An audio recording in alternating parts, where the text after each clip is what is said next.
آپ اپنی زندگی کو اسلامی طریقے سے گزاریں، جس کے لیے میرے آقا صلی اللہ تعالی علیہ وسلم نے فرمایا امت کے ہر فرد پر بقدر ضرورت علم دین کا حاصل کرنا فرض ہے۔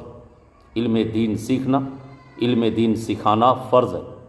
میرے آقا فرماتے ہیں طلب العلم فریضۃ علی کل مسلم، یعنی ہر مسلمانوں پر علم دین کا حاصل کرنا فرض ہے۔ سبحان اللہ۔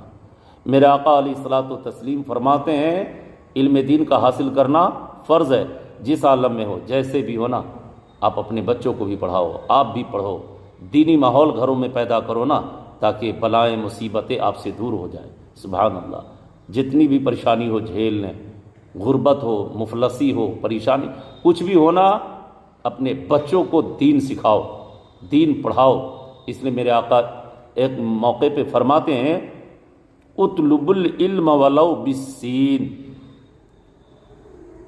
علم حاصل کرنے کے لیے تمہیں اگر ملک چین جانا پڑے تو سفر کرو۔ کیوں؟ العلم نور، علم نور ہے، کامیابی کی ضمانت ہے، اسی لیے آپ پڑھو اور اپنے بچوں کو پڑھاؤ۔